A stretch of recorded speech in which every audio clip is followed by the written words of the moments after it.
Good morning. This is Dr. Masudan Reddy, PBR Kavali.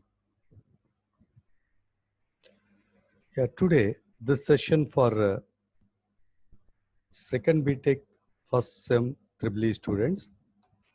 Subject is Basic Electrical Circuits, third unit, three-phase AC circuits. But in this session, we'll discuss about measurement of active and reactive power, measurement of power factor, advantages of three-phase circuits over single-phase circuits. First, measurement of power using wattmeter. What is the meaning of that? We want to measure the voltage, we are using the voltmeter.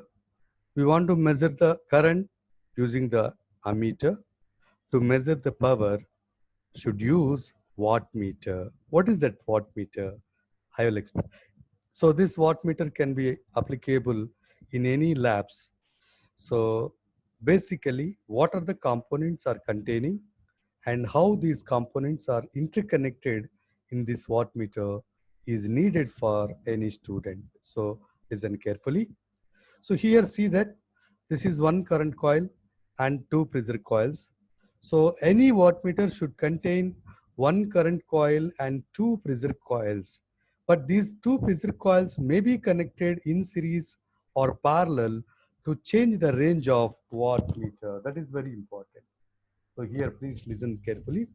A typical wattmeter in any labs has two voltage coils and one current coil. The two voltage coils are also called as the pressure coils, can be connected either in series or in parallel to change the range of the wattmeter. So this is about the wattmeter. And what are the terminals are connected? So any student, if you take a wattmeter, these terminals are represented on the wattmeter. M, Q should be connected to the main terminals, either plus or minus, so always plus. And L is connected to the load side, is also called as the load terminal. And C mean these M and C should be shorted, common terminal, it's called as a common. Then V is called as a potential. So you want to give this V to what the element, another phase of your line or another line, common line or a earth line or neutral line. So you want to connect this V to the neutral line. So this is the way to connect any wattmeter. So this is about the how to measure the power using a wattmeter. Then in three-phase circuits, there are three methods are applicable to measure the power. Number one, single wattmeter method. In three phases, we use individually one wattmeter we place, we measure the power. Again, we reconnect, again you connect one wattmeter and again you measure the power. Again you reconnect, you connect in R phase one time, Y phase one time, B phase one time, and you add summation. So this process is very lengthy as well as is not good process. So this is not a recommended method. Number two wattmeter method. In this method, we want to place two wattmeters at a time on any two lines, either R and Y or R and B or Y and B, any two phase.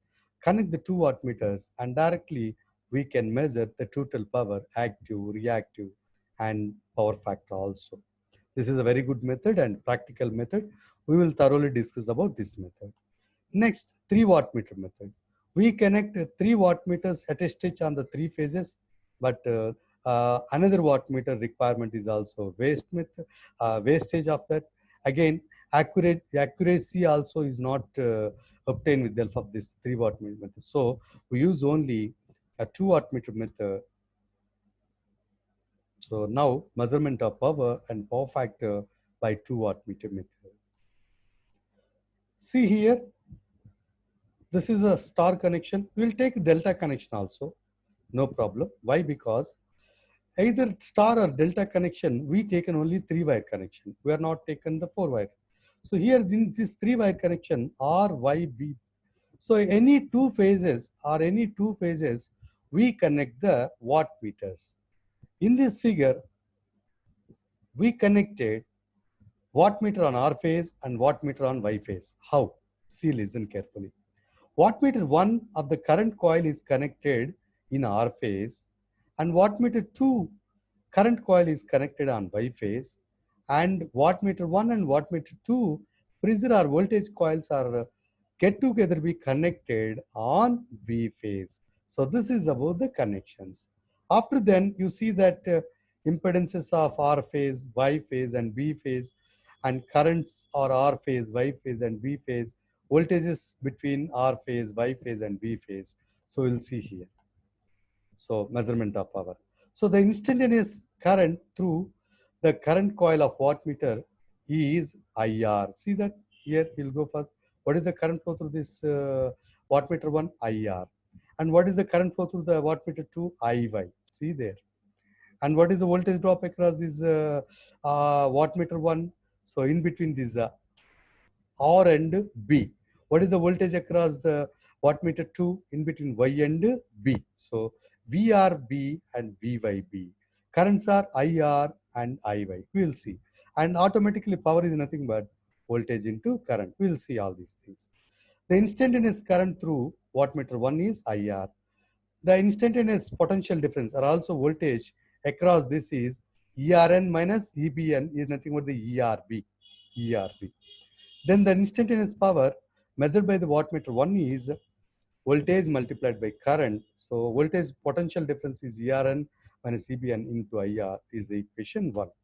Then we'll come back. The instantaneous current flow through the second wattmeter is IY. Already I told you.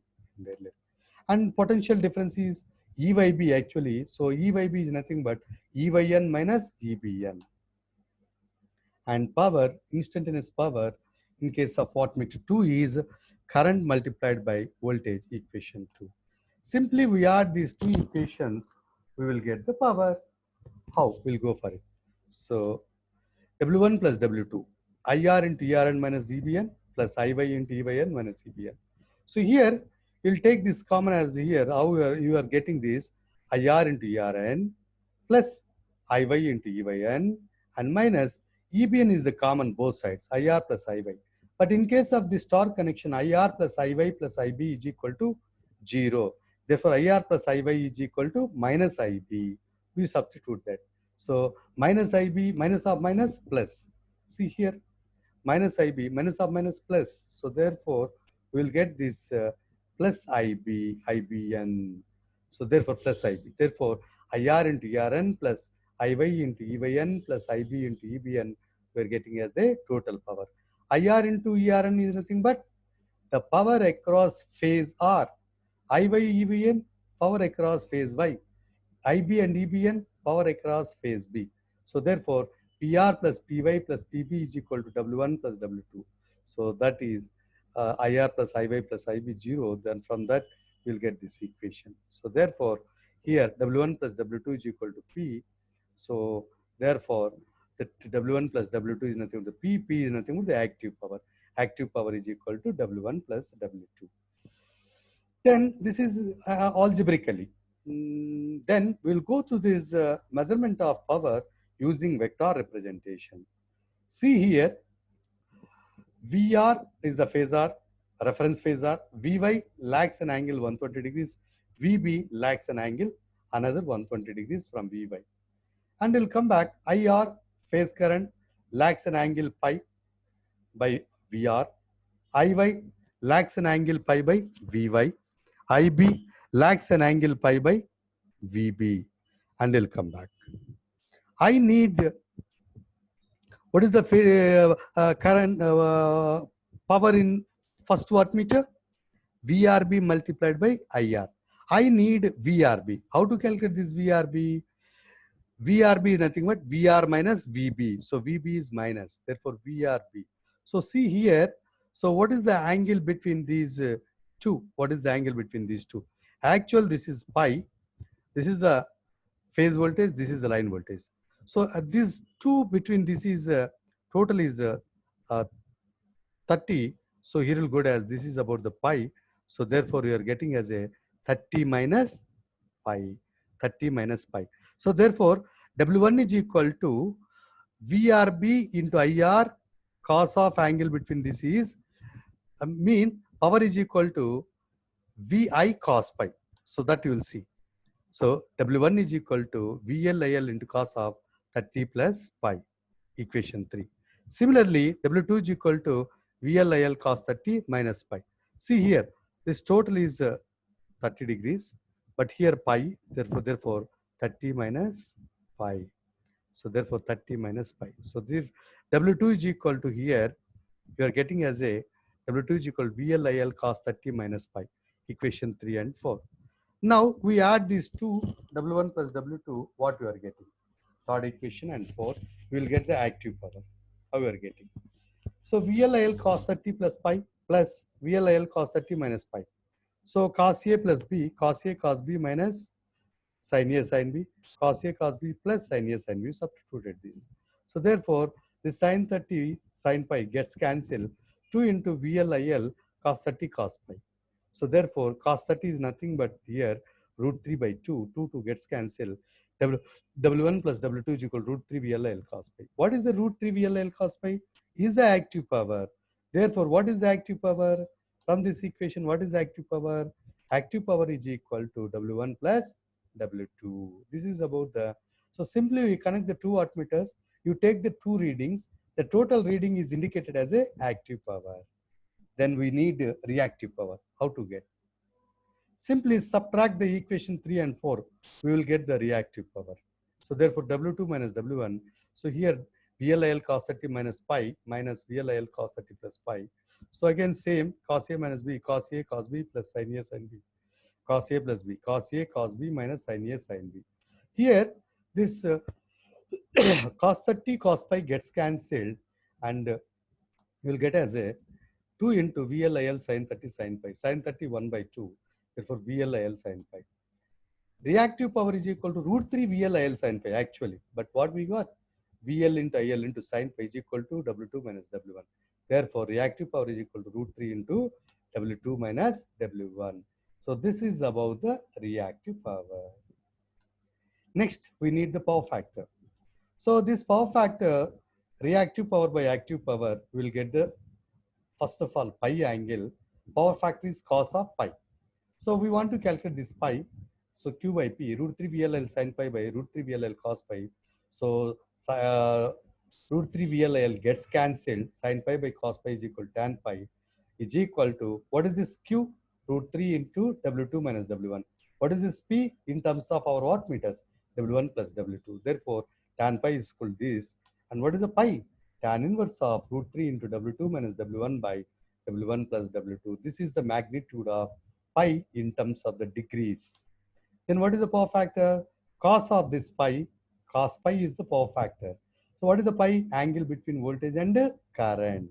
So therefore, cos of tan inverse root 3 W2 minus W1 by W1 plus W2 is the power factor of three-phase circuit. So if you know the readings of wattmeter 1 and wattmeter 2, we can able to calculate what is the reactive power and what is the active power and what is the power factor using 2 wattmeter method.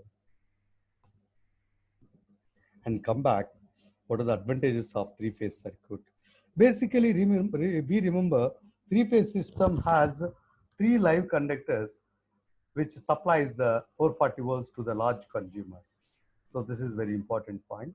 So three-phase supply containing the 440 volts with the 3 conductors, whereas single-phase system containing only single conductor, which supplies only 230 volts. And come back to these advantages. The first is higher rating. Why? Because single phase is 230 volts, three phases with a single wire added, 230 volts become as a 440 volts, mean 1.5 times the rating is increased when we change it from single phase supply to three phase supply. Then constant power. We remember, in case of single phase system, the power is pulsating. The power is oscillating because of these harmonics, whereas single phase is not a self-starting. So the single phase power is always pulsating, whereas three phase power is always almost constant when the loads are balanced condition. Then power transmission economics. So listen carefully. When we want to transmit the power using three-phase supply, 75% of the weight of the conductor can reduced when we use the single phase power, when we compare with the single phase system to transmit same amount of power and same distance with a given voltage. So that is about this power transmission economics. So we reduce the cost of power transmission while we consider three-phase system. Then superiority of three-phase induction motors. Listen carefully. In case of in the world, most of in the globe or in the India, we consider even in India. So 75%, 75 to 80% of motors are three-phase motors. To pump the water from very long depth, we need the three-phase motors. Why? Generally, the single-phase motors are not self-starting. They made by connecting capacitors or shaded poles. We can made as a self-starting. But whereas in case of three-phase induction motors are self-starting and higher efficiency and higher power factor, higher mean it near to the approximately unity 0.8 to 0.99 like this. So that much of superior qualities is available in case of three-phase induction motor. Then size and weight of alternator.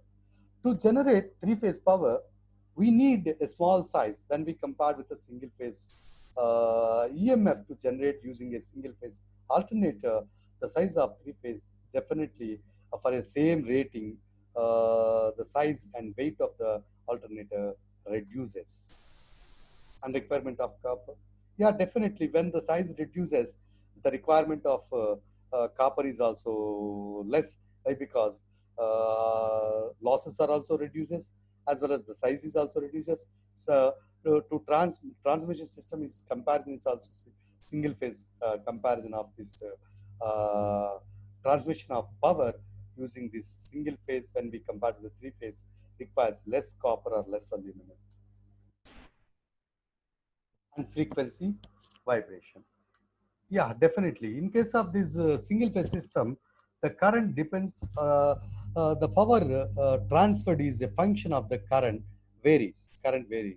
So because of that, the frequency should be varied in case of single phase system, whereas in case of three phase system, frequency should not vary much. And dependency. A single phase load can be efficiently fed by a three phase load, but three phase load cannot depend on feed by a single phase system. That is about the dependency. And torque is the last advantage.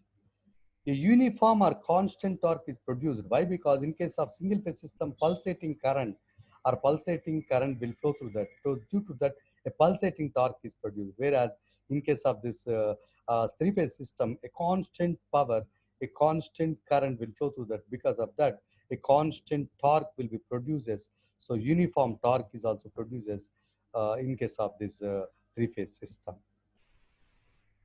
Thank you. Stay at home. Stay safe. All the best. God bless you.